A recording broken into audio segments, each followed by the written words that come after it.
ঢাকার দোহার উপজেলায় ঐতিহ্যবাহী গরুর রশি ছেঁড়া দৌড় প্রতিযোগিতা অনুষ্ঠান অনুষ্ঠিত হয়েছে। শুক্রবার ২৩ জানুয়ারি বিকেলে উপজেলার সুন্দরীপাড়া নুরুল্লাহপুর মেলার মাঠে এ প্রতিযোগিতা অনুষ্ঠিত হয়।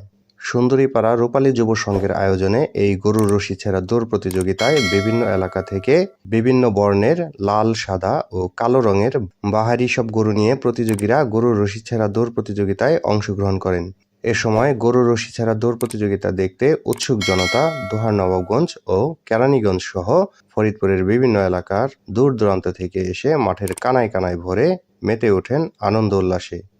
এ সময় সুন্দরীপাড়া রূপালী যুব সংঘের সভাপতি মোহাম্মদ হুমায়ুন কবির মোল্লার সভাপতিত্বে ও সাধারণ সম্পাদক সাইফ আলী খান এর সঞ্চালনায় গরুর রশি ছেঁড়া দৌড় প্রতিযোগিতা অনুষ্ঠানে প্রধান অতিথি হিসেবে উপস্থিত ছিলেন ঢাকা জেলা যুবদলের সিনিয়র সহসভাপতি আবুল হাশেম ব্যাপারী, কুসুমহাটি ইউনিয়ন বিএনপির সাধারণ সম্পাদক মিজানুর রহমান মোল্লা, সমাজসেবক মোহাম্মদ শাহাবুদ্দিন চিশতি হিরো ফকির ও সুন্দরীপাড়া রূপালী যুব সংঘের অন্যান্য সদস্যবৃন্দ সহ আরও অনেকে।